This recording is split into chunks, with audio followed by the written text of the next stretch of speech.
أسعد الله أوقاتكم مشاهدينا الكرام، وأهلا بكم في عدد جديد من حصة صباح الكان. يحضر معي اليوم محمد أمين عزوز لمناقشة أهم أخبار الكان، وسنتكلم أيضا عن مباراة الجزائر وغينيا. الجزائر تأهلت إلى الدور الربع نهائي، فألف مبروك للمنتخب الجزائري ومزيدا من التألق والنجاحات، وإن شاء الله التتويج بالكأس الثانية في تاريخ الجزائر. أهلا بك محمد أمين. صباح الخير أخويا أمين، السلام على المشاهدين الكرام. محمد أمين، 9 نقاط، المنتخب الجزائري يتألق ويسعد جماهير الجزائر والجماهير العربية قاطبة. الحمد لله. إلى حد الآن ما شاء الله الفريق تاعنا يعني في المستوى، قدم مقابلات يعني مليحة. يعني لما تفوز في 4 مباريات يعني ماشي شيء سهل. 4 مباريات 9 أهداف، سجل 9 أهداف وما تلقى ولا هدف. يعني هذه الأرقام يعني إيجابية، وكاين امور اخرى سنتحدث عليها في هذه الحصه ان شاء الله. محمد أمين، نتكلموا عن مباراه الجزائر وغينيا. بالليل سجل الهدف 24 في الدقيقه 24، محرز في الدقيقه 57، ووناس في الدقيقه 82. هاد اللاعبين اكيد انك كنت تنتظر ان يسجلوا في هذه المباراه، تالقوا في المباريات السابقه وهم يؤكدون في هذه المباراه. المنتخب الوطني يعني المجموعه اللي راهو يعمل معها الناخب الوطني، يعني بعد التنقيب اللي اجراه جمال بالماضي، يعني دار تنقيب في المستوى خير. يعني مجموعة رائعة، يعني اللاعبين قاع عندهم إمكانيات، عندهم مهارات تقنية. يعني شفنا الفريق يعني يلعب بروح، الفريق يلعب بتضامن في الميدان. شفنا يعني من الناحية البدنية حاضر في اللقاء، من الناحية التكتيكية يعني عنده لا ريغور تكتيك. وكاين بعض الامور يعني رغم كل هذا يعني فيه بعض النقائص راح نتكلموا عليها وراح نبروها، يعني باشياء يعني باش نوضحوا الصوره للمشاهد الكريم باش يفهم بعض الامور، لكن كيفاش تسير في كره القدم. لكن قبل ذلك نتكلموا على التشكيله ما غيرهاش لا، بالماضي. انا قلت في السابق في حصص اخرى يعني باللي الناخب الوطني دار عمليه تنقيب، بعدها راهو الان في مرحله ثانيه هي مرحله بناء فريق. ويعني الشيء المهم هو انه خرج له 11 رونترون، يعني التشكيله من بدايه الكان عارفين باللي هذه هي التشكيله الاساسيه. ولو الناخب الوطني يقول لك باللي انا ما عنديش لاعب اساسي ولاعب احتياطي، باش تبقى روح المجموعه وكل لاعبين يحسوا روحهم يعني عندهم دور في اي لحظه. كل لاعب ممكن يكون عنده دور، لأن الفريق الوطني لما ينجح هي تضافر جهود كل واحد، صحيح، كسوا في المجموعة، الطاقم الفني والطاقم الإداري، ويعني كلهم يعملوا في نفس الاتجاه. احنا شفنا في المقابلة الأولى ضد كينيا لعب هذه التشكيلة وعاود لعبها مع السنغال، ولما كنا يعني كان التأهل المضمون دخل في تنزانيا دار عمليه تدوير اللاعبين من اجل اراحه الاساسيين. لا ماشي تدوير، كاريمون بدل تشكيله يعني ما عدا بن ناصر والحارس اقحم 9 لاعبين، وهذا جامي صارت في اي. حتى هناك تغريده في السوشيال ميديا طريفه. نعم، عندنا فريقين. نعم، بالماضي جاء لينشئ فريق. نعم. حتى به لا، لان الفريق اللي لعب ضد تنزانيا من ناحيه اللعب يعني قدم اشياء جميله، وشفنا باللي اللاعبين عندهم امكانيات، اكتشافات هناك والناس ايضا والناس يعني المهارات تاعو كنا نعرفوها. كان يستنى برك ينتظر الفرصه تتاح له باش يبين على المهارات. ولكن الناخب الوطني خرج. المهم في تكون عندك مجموعه تاع 23 لاعب، تكون يعني عندك قناعه في الفريق اللي راح تلعب به. نعم. والتشكيله اللي راح تقدمها.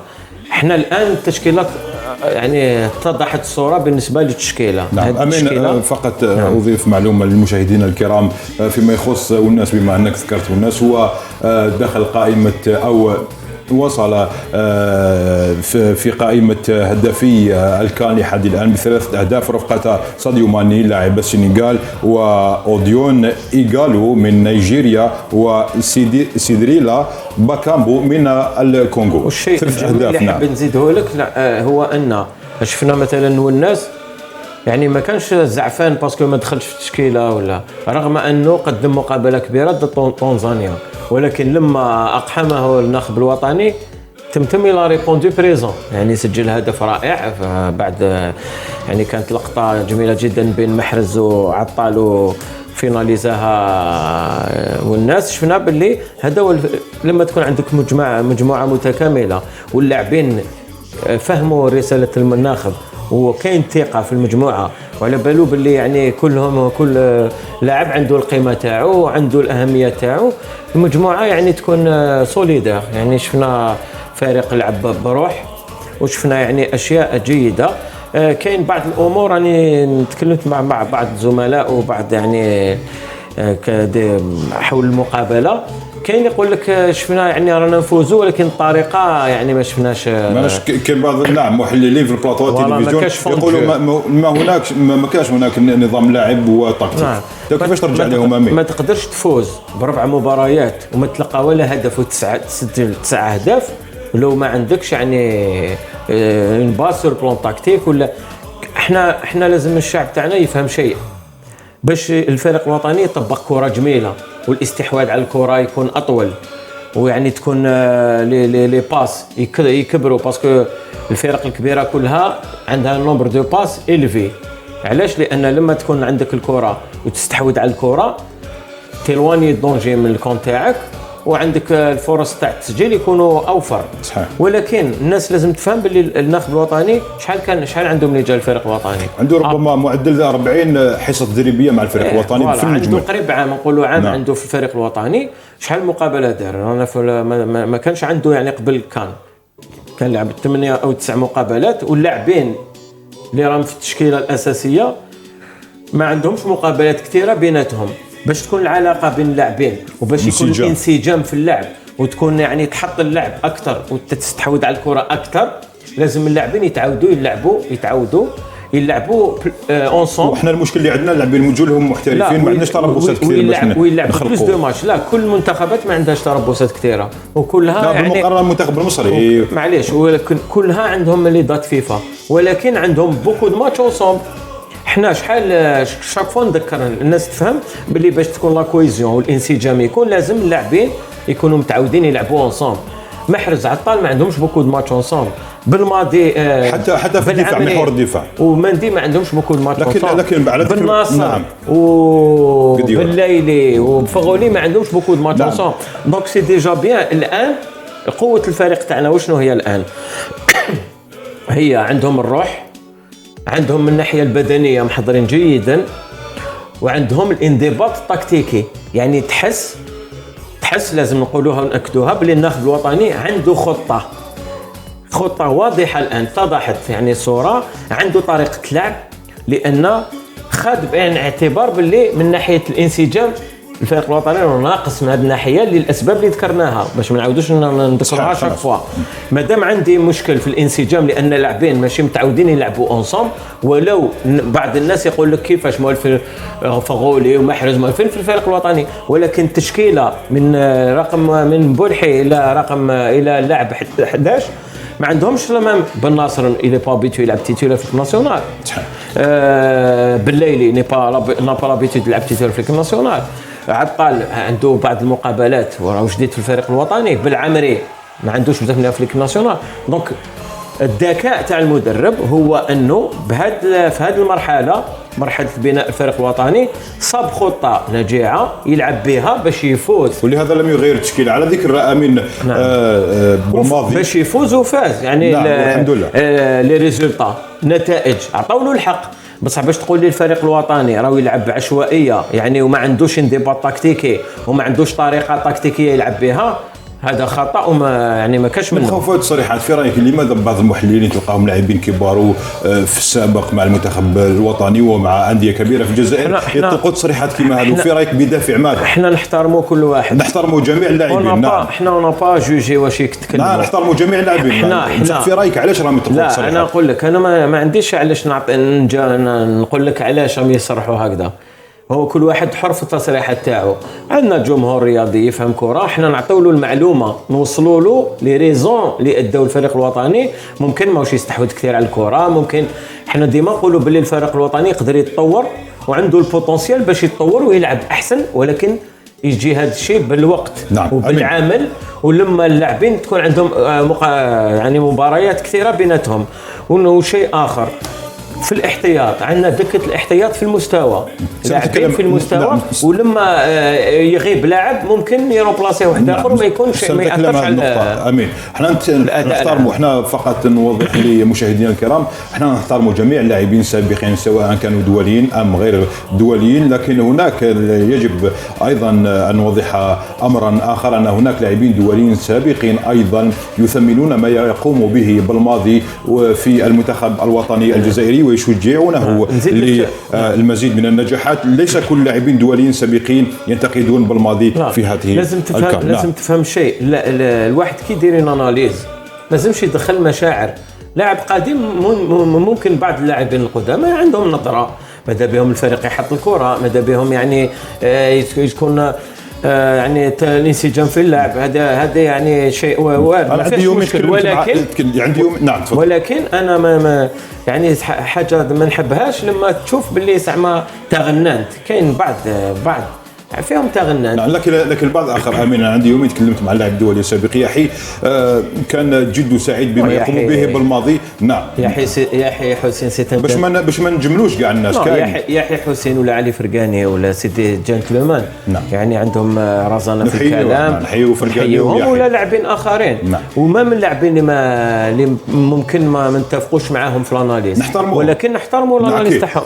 ولكن انا ما نحبش باغ اكزومبل كي تتكلم وما تعطيش لارغيومون، لان انا قلت لك باش الفريق يكون انسجام وتحط كره، لان ممكن لاعبين قدامى او زملاء في الصحافه يقول لك باللي نقدروا نلعبوا احسن، عندنا لاعبين ماهرين الناحيه التقنيه ماهرين، لماذا ما نحطش الكره اكثر؟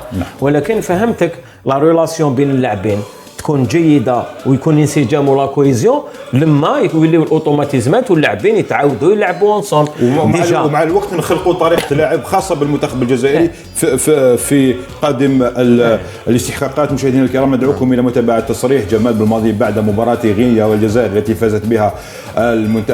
فازت بها الجزائر بثلاثيه نظيفه. C'est vraiment manquer de respect à cette équipe du Guinée de dire qu'on n'est pas content de la performance de l'équipe. On est plus que satisfait, très content. Les joueurs ont réalisé une belle performance, pas encaissé de but, en marquer 3, ne pas avoir été très réellement en danger, quelque part avoir contrôlé d'une certaine manière ce match. De dire que je ne suis pas satisfait, je répète, ce serait manquer de respect à cette équipe du Guinée qui si ne fait pas le nécessaire, ben on peut être puni. Et on va commencer par la deuxième question. Il n'y a pas de pression à avoir. En tout cas, c'est pas le bon mot utilisé. D'avoir des joueurs qui sont sur le banc et qui rentrent et qui sont décisifs, c'est un petit peu le but. On rentre pas pour être transparent. Il y a des joueurs de qualité sur une bande touche et qui peuvent à chaque fois faire la différence, ou que ce soit des attaquants, que ce soit des défenseurs, que ce soit des milieux de terrain. Donc ils sont là. J'ai expliqué qu'il y avait un groupe élargi de qualité. Ils ont pu le montrer lors du match contre la Tanzanie. Moi j'ai évidemment aucune. C'est pas une surprise pour moi que ces joueurs-là peuvent être décisifs quand ils rentrent. Et c'est pourquoi ils sont en équipe nationale d'Algérie. Écoutez, il y a pas mal de temps quand même qu'on a dit qu'on était venu ici pour réaliser ce que peut-être personne ne croit, mais nous on y croit. Et c'est gratuit ça coûte rien d'être ambitieux et d'avoir des objectifs, même s'ils sont très élevés, même s'ils paraissent impossible. J'ai pas attendu qu'on gagne tous nos matchs de la phase de poule pour le dire. Maintenant, il se peut qu'on n'atteint pas ces objectifs-là, mais en tout cas, on fera le maximum pour ça. Non, c'était voulu, puisqu'on aurait pu, si on l'avait décidé, on aurait pu les faire jouer contre la Tanzanie. Je pense que on a bien géré ce délai, on a bien travaillé, on a permis à l'équipe qui a joué contre le Sénégal de bien récupérer déjà dans un premier temps. Dans un deuxième temps, ils avaient joué contre le Sénégal et ils avaient joué aussi contre le Kenya. Donc ça avait fait 2 matchs en 4 jours, c'était déjà pas mal. on s'est créé cette opportunité, cette entre guillemets chance de pouvoir faire jouer le reste de l'effectif. Donc tout l'ensemble d'effectifs a pu jouer. Tout le monde est maintenant quasiment au même niveau de forme. نعم أمين، كان هذا تصريح جمال بالماضي مدرب المنتخب الوطني الذي لقي الإشادة من جميع متتبعي كرة القدم الإفريقية نعم والعالمية لحد الآن. هو أحسن مدرب منضم لحد الآن في الكامب. اكزاكتومون، بعد 4 مباريات و4 انتصارات تشوف تواضع تاع المدرب ذكي، يعني يحسن في سور بلان كومونيكاسيون مع لا بريس ولا مع الجماهير، يفي باسي دي ميساج انتيليجون، يهضر برازانه، يحب ما ينفخش الفارق كتير. لازم التواضع، لان طرحوا عليه سؤال قالوا له ما راكش فرحان بزاف، واش الرد تاعو؟ قال لهم راني فرحان ولكن عندنا الوقت نفرحوا، لان الان راني نخمم ديجا على المقابله الجايه، هي اللي اصعب مقابلات هي ربع النهائي. سي اون كوب دركا، سي اون كوب، سي ان تورنوا، وعندك دي ماتش اليميناسيون ديريكت. الان لازم تخمم في المقابله الاتيه، لان ماذا بينا نروحوا الى ابعد حد. هي نهائيات صغيره على كل حال. الفريق الوطني عنده لي امبيسيو، فهمت؟ هذا شيء مشروع، وهو تكلم قال لك احنا ما سنيناش حتى ربحنا اليوم وربحنا 4 مقابلات باش قلنا باللي ماذا بينا نروحوا الى بعد حد وندو كاس الكان. هو قال لك عندي لومبيسيون نربح لاكان، ما قالكش راح نديها، لان كره القدم ماشي علوم دقيقه وكل مقابله عندها الحقيقه تاعها، ويعني الى حد الان الامور ماشيه، والاختيارات التكتيكيه تاعو واختيارات اللاعبين والفريق اللي راهو على ارضيه الميدان في كل مقابله يبين باللي الاختيارات تاعو صائبه. ومن الناحيه التكتيكيه الفريق حاضر، من الناحيه البدنيه حاضر، من ناحيه شجاعه اللاعبين والرجوله تاعهم في الميدان حاضره، وهذا اللي راهو يدير الفارق الان. نعم. ولو ديما نقولها، هذا الفريق قادر يطلع مع الوقت، راح يطلع المستوى تاعو، راح يولي احسن، لان عنده البوتنسيال، عنده اللاعبين. ماكش خايف يتعب بدنيا مع الوقت؟ لا، هذه راح يتعب، ولكن الان يعني من ناحيه الطاقم الفني عنده مهمه كبيره، يعني خصوصا في الاسترجاع بعد مباريات ولا زياده على المنتخبات الاخرى. شوف، في الاسترجاع وفي لافريشور فيزيك نجعل شنو نقولوا من ناحيه النجاعه البدنيه، هذيك فيه عامل مدروس علمي لازم تقوم به باش اللاعبين يعني في كل مقابله يكونوا حاضرين.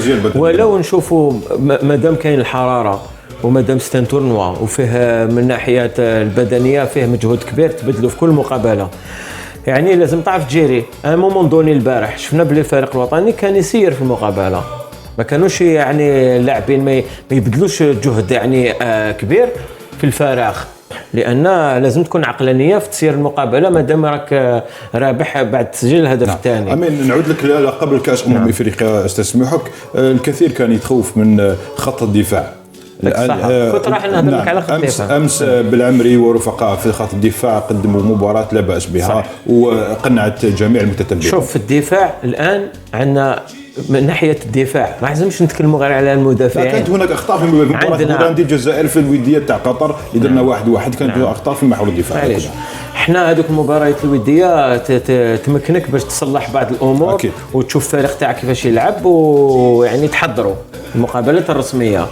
احنا الدفاع تاعنا الان احنا عندنا كتله راهي تدافع، المنظومه الدفاعيه الحاليه راهي في المستوى هذه بالناحيه العامه بالنسبه للفريق، لان في الكره الحديثه كل اللاعبين يشاركوا في الهجوم وفي الدفاع، سورتو في الدفاع، لان لو ما عندكش قاعده دفاعيه صلبه ما تقدرش دير نتائج، من المستحيل. الان لما نوليو المدافعين يعني ابروبرموندي، يعني نتكلموا غير على المدافعين. فينالمون بالعمري قدم يعني شيء او يقدم في مباريات المستوى، ونظن على حسب قراءاتي الاخيره راهو احسن مدافع في الكان حاليا. مندي كذلك شفنا في المستوى، مالغري كانوا اللي كنا نكريتيكيو مندي كيف الفريق تاعو يلعب بطريقه جيده، لما يجي الفريق الوطني يعني المستوى تاعو ينقص، ولكن شفناه في التغطيه راهو توب، راهو يعني برودة اعصاب اسمح لي. وعندنا في اللقاء تاع البارح شفت بار اكزومبل بن سبعيني يلا فيها ماتش بارفي. نعم الكثير في هذه النقطة الكثير تخوف من بالزبعيني هذا كظاهر أيسر وتعويضه لغلام، لكن في الأخير قدم الواجب تاعو. نعم والبارح يعني الظاهرين الأيسر والأيمن ما صعدوش كثير، يعني قعدوا بيان اون بلاص لأن الفريق الخصم غلق لهم شوية لي كولوار، ولكن كانت صلابة دفاعية، كاين انسجام من الدفاع.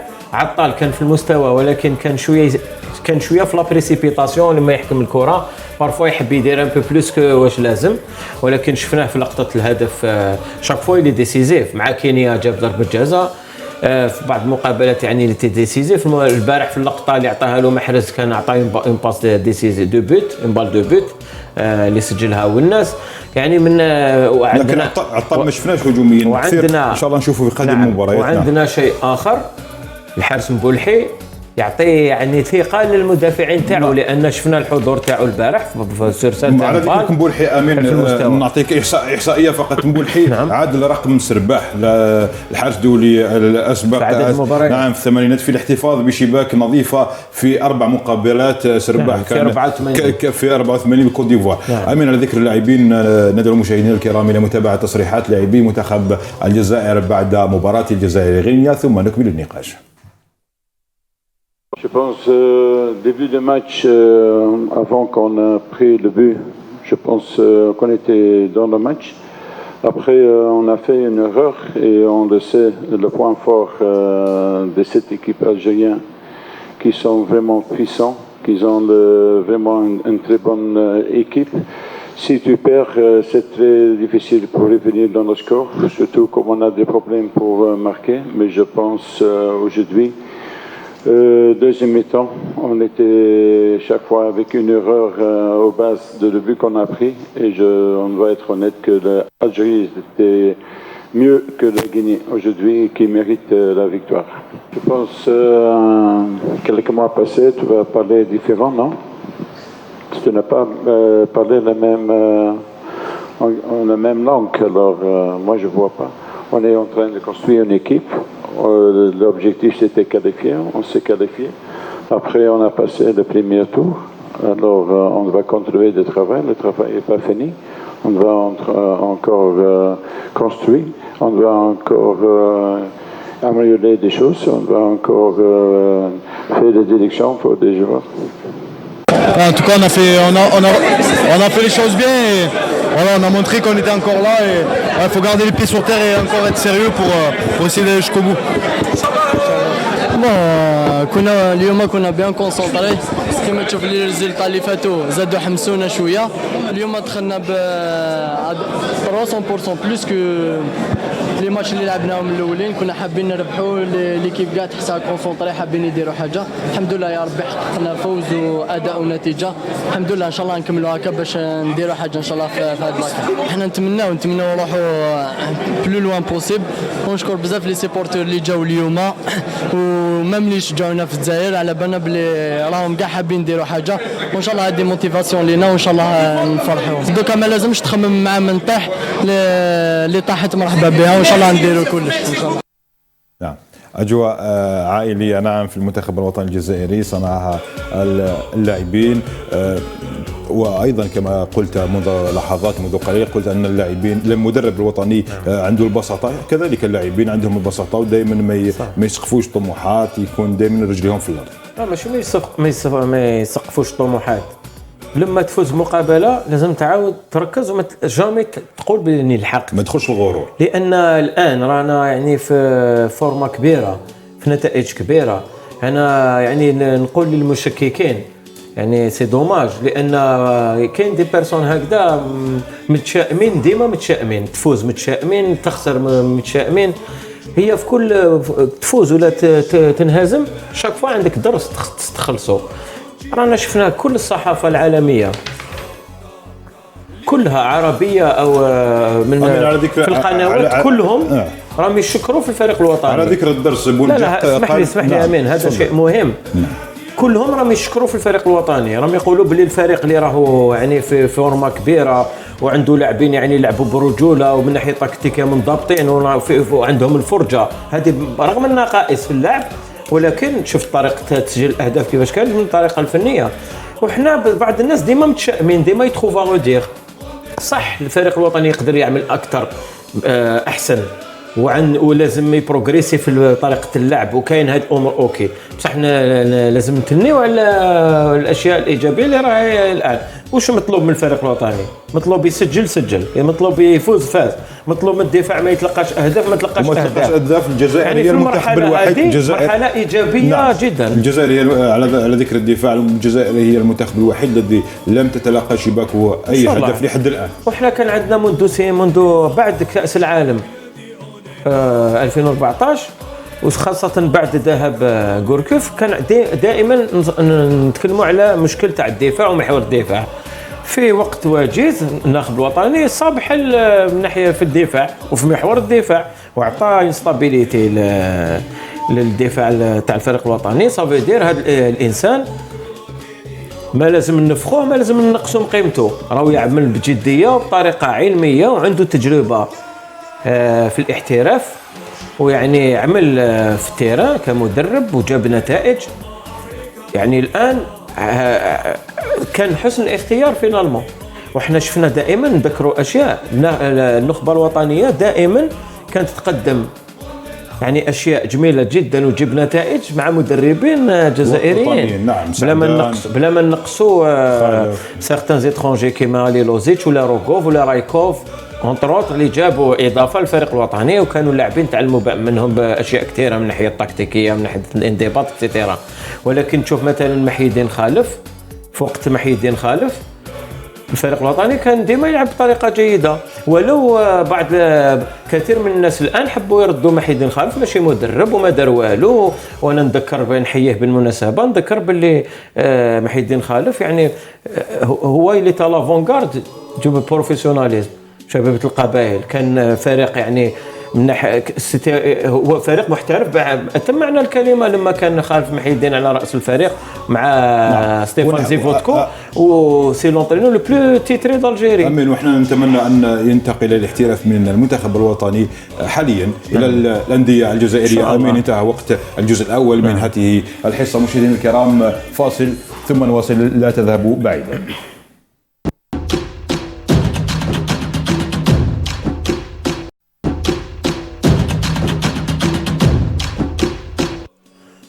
أهلا بكم مشاهدينا الكرام مجددا في الجزئية الثانية من حصة صباح الكان. أمين عزوز، بعد مباراة كينيا والسنغال بن ناصر أحسن لاعب، ثم في مباراة تنزانيا والناس أحسن لاعب، وفي المباراة الأخيرة أمس محرز أحسن لاعب. كل المباريات التي تلعبها الجزائر في الأخير لاعب من المحاربية الصحراء ينال هذه الجائزة. ما يقدرش يعطوا أحسن جائزة الفريق ينهزم، احنا الفريق هو يفوز، دونك سي لوجيك يعطوا له أحسن لاعب. نظن محرز يعني راهو قائد فريق بأتم معنى الكلمة، وكونتريرمون اسكو بونس بوكو راه يقوم بعمل كبير. ظن باللي الماضي كي مدلو الكابيتان ودار فيه تعطى له الثقه. بيان سور يلعب في اعلى مستوى في مانشستر معروف عالميا، تحب تقزمو انت. لا، لكن من جانب المنتخب هو ما كانش قدم، ما كانش عطى كثير للمنتخب. كان قريب يدخل في مشكل ميسي مع الارجنتين، لكن في الاخير تجاوز هذا الامر ولا يسجل. هذه نولوا نفس الشيء، لان في المنتخب الوطني كانوا الناخبين شاك فوا يغيروا ناخب، يافي با ستابيليتي، ما كانش استقرار في الفريق الوطني، ديما اللاعبين يتغيروا، التشكيله تغير، كيفاش حبيت تلعب يكون عنده اوتوماتيزمات. هل انت شفت صلاح في اعلى مستوى مع الفريق المصري؟ هل شفت ميسي مثلا تكلمت عليه يلعب كما يلعب في برشلونه، ولو يعني يقعد لاعب كبير يعني ما أكيد. احسن لاعب الان في العالم. هذا سي دي شوز كي سيكسبليك. نتبعوا محرز. امين. مشاهدينا الكرام، نتابع ما قاله محرز بعد تتويجه بهذه الجائزه، جائزه احسن لاعب في مباراه الجزائر غينيا، ثم نواصل.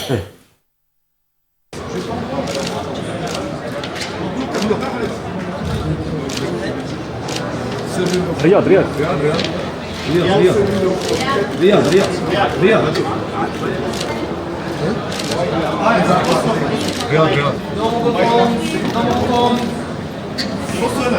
Je pense qu'on a fait un match très solide contre une bonne équipe de la Guinée. C'était pas facile. Voilà, quand on n'a pas encaissé de but, on a réussi à marquer 3 buts. Je pense que c'est une très bonne soirée pour nous aujourd'hui, on est très contents. Non, pas du tout. Nous, on est sérieux. Voilà, on a fait notre match. C'était une équipe pas facile à manœuvrer. Voilà, on a réussi à marquer dans des moments propices.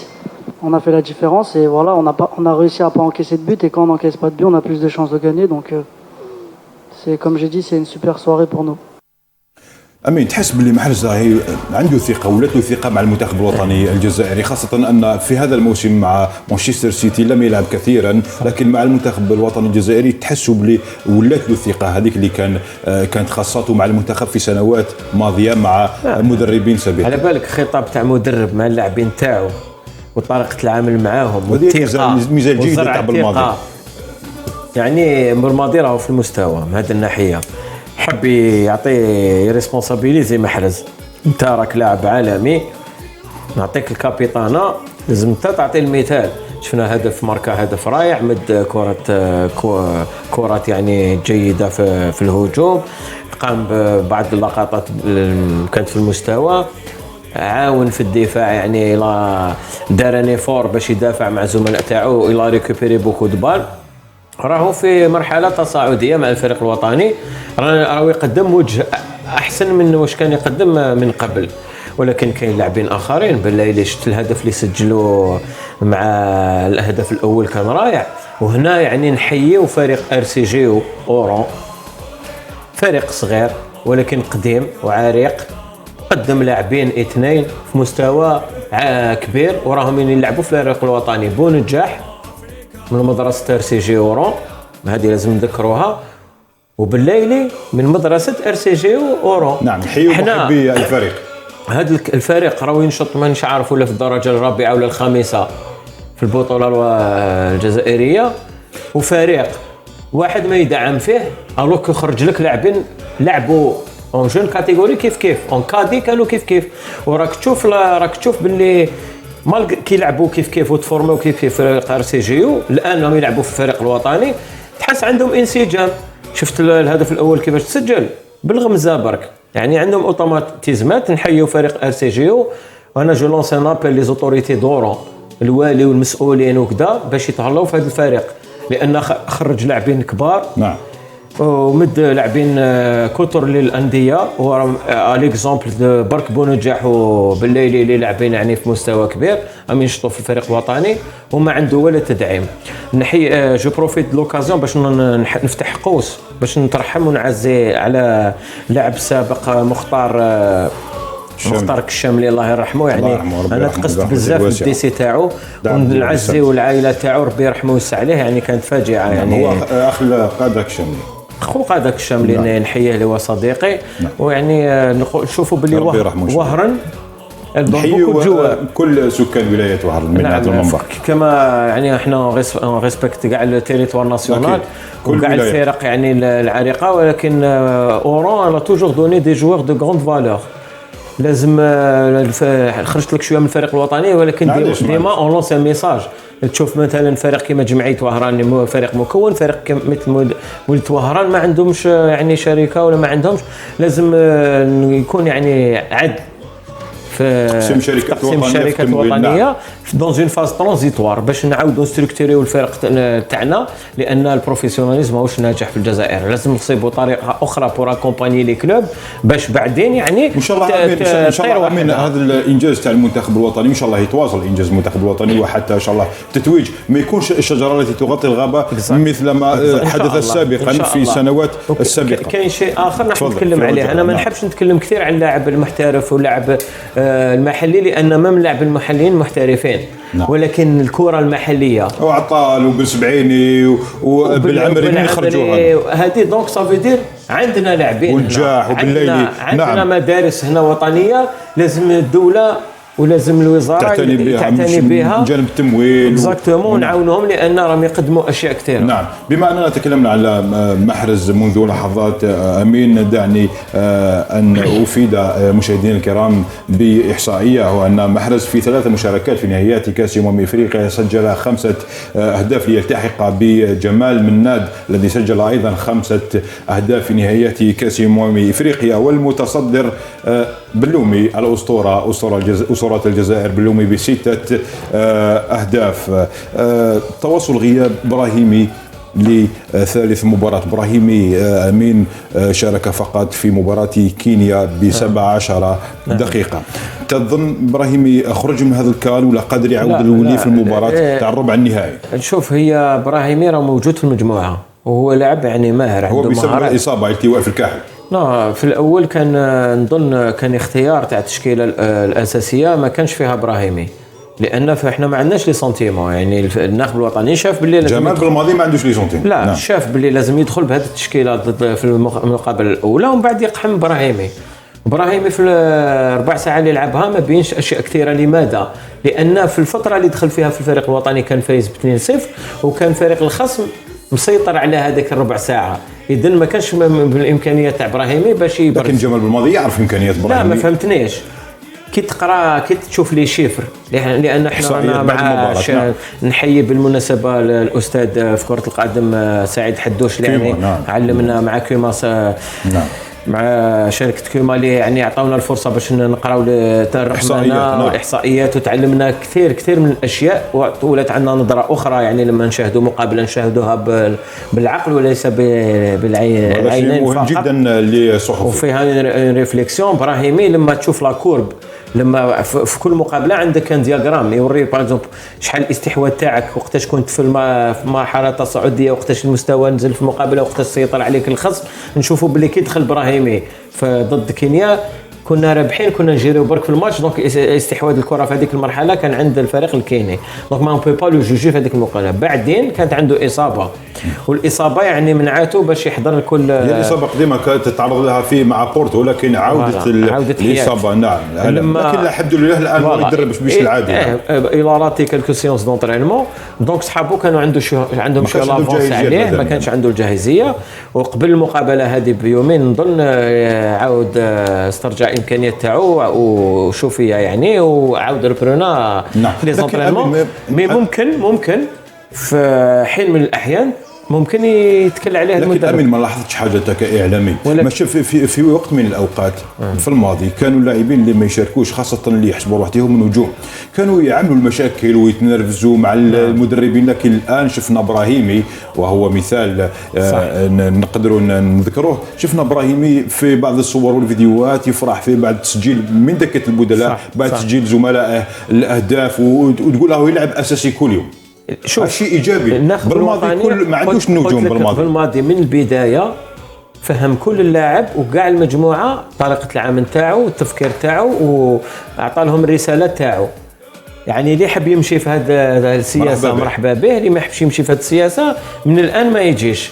دونك اللاعبين داروا عهد على نفسهم باللي واحد ما يخمم على روحه، يخموا على الفريق، كلهم يخدموا للفريق الوطني، خاطش لانتيري ناسيونال يجوز قبل لانتيري بيرسونيل.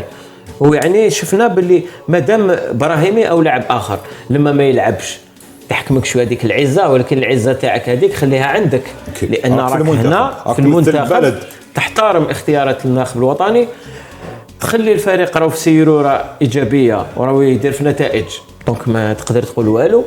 وشيء اخر في كل لحظه لازم تكون بدنيا تكتيكيا معنويا كون واجد في اي لحظه. الناخب الوطني يقدر يدخلك ويلعبك.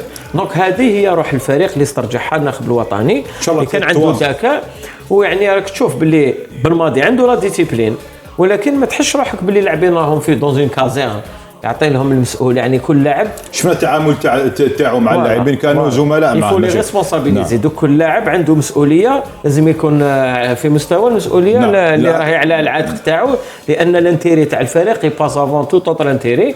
واللاعب إبراهيمي يعني في السابق قدم شيء كثير للفريق الوطني، ومازال يقدم 29 سنه، مازال يقدم وعنده مستوى ويلعب محترف، يعني يفهم هذه الامور. نعم. نمر الان للحديث. شوف والناس كاين بزاف مثلا كانوا يقولوا نورمالمون دار مقابله كبيره ضد الفريق التنزاني، كاين من بعض الاراء يقول لك انه ينحي محرز ويحطوا الناس. تفهم بلي زورين كومبري لا استراتيجيه تاع المدرب. محرز هو لو باترون تاع الفريق الوطني، في اي لحظه يدير لك لقطه هدف محرز سي با ان جوور باغ اكزومبل اللي يروح دون لا بيركوسيون ولا لاعب يعني سور اون باس يقدر يليمين 4 5 جوار عنده طريقه اللعب تاعو. باغ اكزومبل البارح شفنا اللقطه الرائعه تاع بن ناصر اللي نحييه يعني الفريق الوطني ربح لاعب كبير. بن ناصر هو مطلوب الان في ميلان ان شاء الله اللقطه واللمسه اللي دارها واعطاها المحرز في الهدف الثالث. شت محرز كونترول بي دروا بلاصه لا بال تاعو كيما نقولوا بي غوش ديريكت ماركا هدف رائع. نعم. دونك هذا اللعب من هذا الطراز هناك ايضا امين بن ناصر نشكوا في الامكانيات تاعهم. هناك ايضا امين بن ناصر اللاعب الذي قدم مستويات عاليه والان مطلوب من AC ميلان عملاق اوروبا ان شاء الله يلتحق بهذا الفريق العريق صاحب 7 تتويجات في رابطه ابطال اوروبا. المعلومات الصفقه بعد كان راح يمضي ان شاء الله العقد مع العملاق الاوروبي. نمر الان الى مباراه الجزائر وربما مالي وربما كوت ديفوار في الربع النهائي يوم 11 من الشهر الجاري على الساعة 5 بالتوقيت الجزائري مشاهدينا الكرام، وعلى الساعة 6 بالتوقيت المصري. هذا توقيت أمين عزوز ما نظنش يخدم المنتخب الجزائري، خاصة وأن مصر عندها طقس حار حار حار وحار جدا. احنا كان من الأحسن تلعب الساعة 8 في الجزائر، تلعب في ملعب السويس شرق مصر. نعم صح، راح نغيروا ملعب وفي التوقيت راح يتغير، ولكن الناخب الوطني من في الاول كان على باله بكل هذه الامور، لان هذه الامور يعني ما تسيداتش الان. قبل ما تبدا كاس افريقيا على بالك لو كان تفوز وتطيح عندك لو ديتاي دو شاك كلاسا بريمي مع من طيح. الحمد لله احنا كنا متصدرين في الدور الاول، تاهلنا متصدرين ثم النهائي ما بدلناش الفندق وما بدلناش كل هذا الشيء خدمنا. نعم. الاستقرار كل هذه الاشياء مأخوذة بعين الاعتبار من النخب الوطني. دونك سي با اون اكسكوز. صح تكون الحرارة صح، ولكن الفريق الوطني محضر باش يلعب مقابلات في المستوى وباش يؤدي ما عليه. ان شاء الله نتمناو يكون في فورما كبيرة كما شفناه في الاربع مقابلات السابقة اللي فاز بها. نعم. لان كل مقابلة عندها الحقيقة تاعها، وهذاك الشك وهذيك الانسيرتيتود هي اللي تخليك ما ترقدش. اللاعب لما يفوز ولما يؤدي مقابله رغم يفوز ويؤدي ما ادى وكان في مستوى وتكون فرحه، لازم توجور لا غوميز اون كيستيون تاع وين اخطات، وين لازم ناميليوري روحي، وين لازم نحسن الاداء، وين لازم ما نديرش اخطاء، لازم نقعد مركز، لازم يعني المستوى العالي يتطلب اشياء كثيره. نعم. لما تميتريزي هذوك الاشياء وتحترم هذوك لي زيتاب يخليوك في مستوى عالي. نعم. لو تفوز ومن بعد تحسب روحك لحقت يعني ممكن ما تروحش بعيد. ما يلزمش ندخلوا في الغرور. نعم. هذا الشيء اكد عليه كثير جمال بالماضي من خلال ندواته الصحفيه ومن خلال حديثه للاعبين في كل مره في تدريبات. نزيد لك شيء في عجله امين. نزيد لك شيء، مهما تكون النتائج الجايه لازم نساندوا الفريق الوطني ونساندوا الناخب الوطني، ولازم نخليوا الاستقرار في الفريق الوطني، لان رانا نشوفوا باللي الناخب الحالي والطاقم الفني تاعو راهو يبني فريق. وما تنساش عندنا مونديال 2022 في قطر وراهو في طريق السلام. وتو اب تو كومبري خويا العزيز، راح طريقه اللعب راح تتحسن مع الوقت، وممكن يعني لوبجيكتيف تاعنا في المدى المتوسط هو التأهل إلى كأس العالم 2022 في قطر وكأس افريقيا 2021. اذكر مشاهدينا الكرام في الكاميرون، اذكر مشاهدينا الكرام ان الاتحاديه الافريقيه لكره القدم حددت تاريخ 18 من الشهر الجاري اي جويليا لسحب قرعه نهائيات كأس افريقيا سنه 2021 التي تحتضنها الكاميرون. امين، العشية بالماضي راح يتنقل الملعب السويس لمشاهدة كوت ديفوار ومالي، أكيد راح يدون نقاط ضعف نعم ضعف وقوة المنتخبين. أنت شكون تمنى من مالي ولا كوت ديفوار؟ شوف الله غير أمني، أنا جو رجوان لا في تاع يوسف عطال، شاب وعنده ما شاء الله دي كاليتي ويعني رزين. مهما كان المنافس انا ما عنديش اختيار، لان في هذا المستوى لو تحب تلحق الى النهائي لازم تتخطى كل المنتخبات. مالي ولا كوت ديفوار يعني فريقين محترمين عندهم مستوى جيد، عندهم لاعبين في وديه قطر. نعم وجهنا في وديه فزنا عليه بالاداء والطريقه والاداء. بالنتيجه والاداء باردون. نعم. انا نظن يعني الفريق تاعنا عنده يعني حظوظ باش يكون في المستوى في الربع النهائي. طحنا مع مالي او كوت ديفوار، انا بالنسبه لي ما يغير ولا شيء، لان مهما كان من الخصم لازم تفوز وتحضر روحك باش تفوز. احنا نحترم المنتخبين، انا بيرسونيلمون كما قال يوسف عطال ما عنديش اختيار. نعم، لكن امين مكتوب لي المنتخب المالي راهو تحسن نوعا ما، هو ماهوش منتخب قنوتي، وكوت ديفوار ماهوش منتخب دروغبا وكايتا، لكن مالي نحسوا في هذا الكان انه رفقه الكاميرون التي اقصيت تحسن نوعا ما، عنده قدم اداء ما شاء الله جيد، يقدم اداء جيد وعنده لاعبين ماهرين وتقنيين وعنده قوه اخرى، يقذف من البعيد ويسجل كثير اهداف من كما نقولوا او نيفو لا ليميت دي 18 متر. شفناه في المقابلات تاعو سجل هدفين او ثلاثه من افيك دي تير لوانتان، دونك يفو فير اتونسيون. هنا فكرتني في شيء اخر يعني صوتيت لك، نحيي اللاعب قديورا، نحيي اللاعب كثير، نحيي كل اللاعبين، ولكن جو دون اون مونسيون كان سبيسيال قديورا، كان محارب حقيقي في الميدان، ادى الواجب تاعو. والكثيرين تشاءموا لوجوده رقم 23 مشاركه في الكان قبل بدايه الكان، او الان يقدم مستويات من الناحيه الدفاعيه ومن ناحيه يعني استرجاع الكرات راهو في مستوى عالي. كنا متخوفين امين قبل شويه يعني ان بو بلوس دو ميتريس في لا ريلونس، ولكن شفنا باغ اكزومبل في بعض اللحظات كان عنده اون بوسيبيليتي باسي ويديجاجي بعيد ضمن تعليمات تاع المدرب. هذه الخاصيه عدلان قديورا كان عنده القذفات ما شفناهاش كثير في المباراه تاع امس، ما شفناهاش باسكو الناخب الوطني ما يعطوه له تعليمات باش يطلع للهجوم، لازم يبقى متركز جيدا بين الوسط والدفاع، محور الدفاع في ظل خطوره تراوري وكانتي، لازم يقعد تما هو في بلوك، هذيك هي المهمه تاعو. خاطر شفنا الناخب الوطني عطى تعليمات دقيقه في هذا لما دير قراءه وتشوف اللاعبين يلعبوا، يا با دو ريسك ابروندر في الخلف ما تاخذش ريسك، وانضباط تام اللاعبين، تطبيق التعليمات. كنت تقدر دير اون باس سور ديرها، ما تقدرش دير اون باس سور تو لوان لو دونجي، تبعد الخطر من. نعم، كنا متخوفين من عدلان قديورا وبن سبعيني وبن عمري، لكن مع مرور الوقت الحمد لله هاد الثلاث لاعبين هما اللي راهم يقدموا اداءات جيده في المباريات الاربعه. مشاهدينا الكرام، ادعوكم لمتابعه هذا التقرير للزميله نسيبه قرباج صدقا.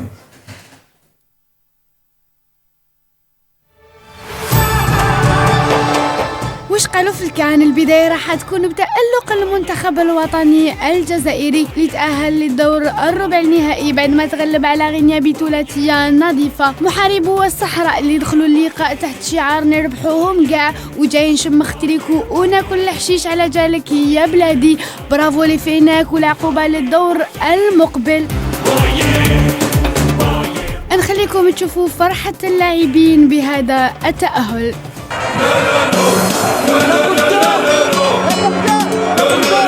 ودوك نروحو نديرو تقرعيجة صغيرة على لي ستوري تاع اللاعبين الجزائريين.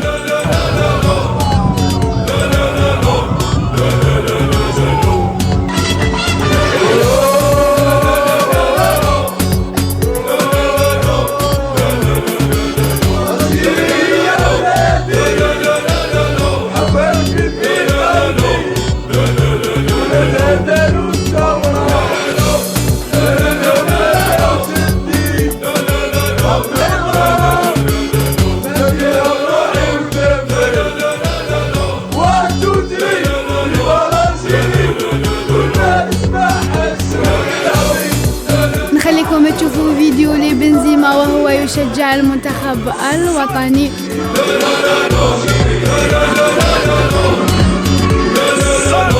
ونختموا الفقرة تاعنا فيديو اللي أثار ضجة كبيرة عبر مواقع التواصل الاجتماعي. ولكن المنتخب الجزائري مش هنقبل الا بالكاس. انت طمعتنا وعشمتنا انك انت اللي هترفع الكاس. باذن الله متفائلين ان الكاس هتبقى عربيه باذن الله على ايد الجزائر او تونس. نعم، من ردود أفعال جميلة من إخوتنا العرب ومن بنزيما ومن حتى السفير البريطاني في الجزائر كان ساند عبر تدخله في تويتر وساند المنتخب الجزائري. هذا ردود أفعال إيجابية تحفز المنتخب الجزائري. نعم. بارك الله فيهم. احنا أنا شفت قلت لك في القنوات الأجنبية كلهم يتناون بال يعني الاداء في الاداء يعني بالنتائج اللي يجيبها الفريق الوطني في المستوى اللي راهو فيه. يعني كل الناس فرحانه والفريق الوطني دخل البهجه والسرور للشعب الجزائري.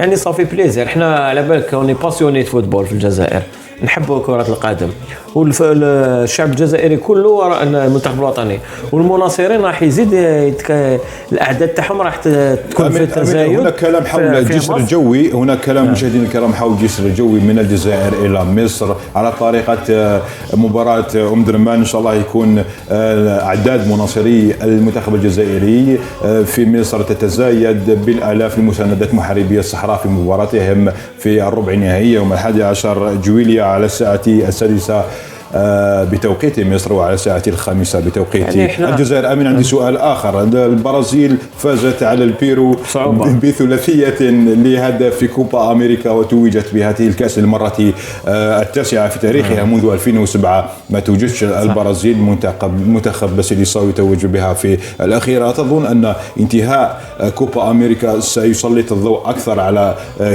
كأس إفريقيا؟ كانوا هناك منافستين تلعبان في نفس التوقيت، لكن الآن كأس إفريقيا هي الوحيدة. وخاصة رانا في الآن في مرحلة يعني راح نروحوا لربع نهائي ونصف نهائي والنهائي. كل الأنظار راح تتجه إلى الملاعب الإفريقية إلى مصر لمشاهدة مقابلات يعني قوية في كأس إفريقيا هذه، وهذا شيء يعني جيد. بما أنك إعلامي أمين، أعطنا كلمة أخيرة حول تغطية بعثة الإعلاميين الجزائريين الرياضيين لنهائيات كأس إفريقيا. كيف كانت خاصة التعامل مع بالماضي؟ ما كانش هناك الآن ما صارش هناك مشاكل بين بالماضي والإعلاميين. الإعلاميين يحترموا بالماضي والبالماضي يحترم الإعلاميين. كيفاش تقيم هذا؟ يعني الصحفيين تاعنا اللي راهم موجودين في مصر يعني يقوموا في كل القنوات ولا في يعني في الصحافة الجزائرية يقوموا بعمل جبار، خاصة في ظل تواجد الإعلام الخاص. بكري كان إعلام عمومي قام بدوره وما زال يقوم بدوره، لكن الآن الإعلام الخاص كانت هناك خدمة أكبر للشعب الجزائري. عندنا صح بعض الأحيان يعني كان بعض الصحفيين ما عندهمش تجربة ويعني كانت بعض الانحرافات، ولكن الآن يعني أنا نتمنى العمل تاع الشباب زعما الصحفيين الإعلام الخاص راهو فاتيمة في السمع البصري. نعم، الصحفيين الشباب ولا اللي عندهم تجربة ما نتكلموش عليهم باينين، ولكن الصحافة الجزائرية يعني مستقبل راهو للشباب، ورانا نشوفوا فيهم باللي يقوموا بعمل جبار ويخدموا سون كومبلكس، ويعني عندهم يعني عامل فيما يخص تغطية البلاد يعني حبيت نشكركم كراني انفيتي تاعكم. البلاد يعني راهي مستوى جيد، يعني عندكم يعني فريق قوي كما نقولوا راهو موجود. نعم. في مصر في مصر وفي الجزائر. قدم يعني ما يعني اشياء جيدة لان يوصل المعلومة يعني بصفة احترافية، ويعني كاين نقولوا ديبا، كاين امور كثيره، يعني كاين تواصل مع الشعب الجزائري من طاقم البلاد في مصر. يعني نحييهم ونحيي كل الصحفيين الاخرين يعني تاع لي زوطر القنوات الاخرى ولا الصحف الاخرى اللي راهم يقدموا في عمل جيد. ويعني كل شعب جزائري راهو في تواصل مع قراص الصحافه، تواصل مع الفريق الوطني قناه البلاد كما كانت مع الشعب الجزائري في الحراك اللي هي الان مع نهائيات كاس افريقيا في جميع الاحداث التي تخص وتهم الشعب الجزائري. مشاهدينا كلمه اخيره قبل ان تغادر. احنا ماذا بينا ان رينوفو في كل الاشياء. نعم. لان بلادنا كبيره واسعه، ربي يرزقنا يعني بخيرات كثيره. يعني الان كي نتهناو من العصابه هذه والبنديه وهذو اللي يعني سرقوا البلاد وحقروا الشعب الجزائري، جاء وقتهم الان باش يخلصوا. لان انا بريفير يعني بلاد عندها كفاءات، عندها اطارات، عندها الناس تحب البلاد، باتريوت، ترفع المشعل تاع الشهداء تاعنا وتاع المجاهدين تاعنا اللي داروا ثوره يعني تقعد يعني عندها سور بلان هيستوريك، يعني الثوره الجزائريه ثوره كبيره يعني معروفه عالميا. احنا يعني حتى الحراك يبقى في التاريخ. النبي صلى الله عليه وسلم قال عليه الصلاه والسلام قال من غشنا ليس منا.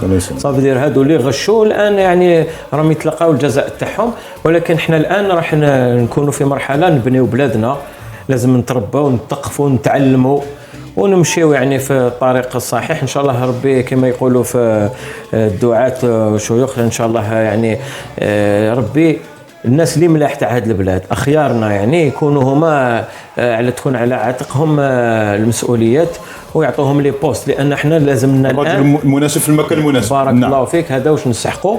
والفريق الوطني يعطي هذه الصوره يعني الجيده على الجزائر، لان سفير الجزائر في كاس افريقيا والمنتخب الوطني سي ليماج تاع بلادنا. لازم تضافر الجهود، يعني لازم الحق يغلب الباطل الان. يعطيك الصحة عمي، بارك الله فيك على هذه المعلومات والإيضاحات. ربي يهنيك وإن شاء الله في فرصة أخرى نلتقي. مشاهدينا الكرام، قبل أن نختم هذه الحصة نترككم مع أجواء الفرحة بعد تأهل المنتخب الجزائري إلى الربع النهائي وفوزه على منتخب غينيا بثلاثية نظيفة. أجواء الفرحة صنعها سكان بلدية برج الكيفان في العاصمة. نترككم مع هذه الصور. إلى اللقاء.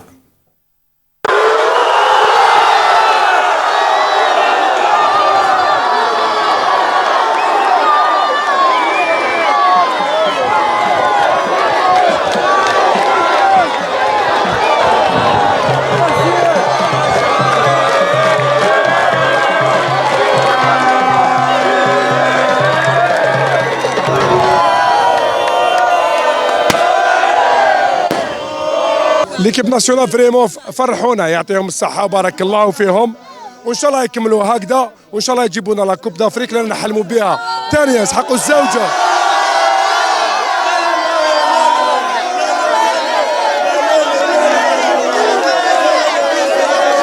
1 2 3 فيفا لالجيري. فيفا لالجيري. إن شاء الله نجيبوا لا كوب دافريك. وتحية الجزائر.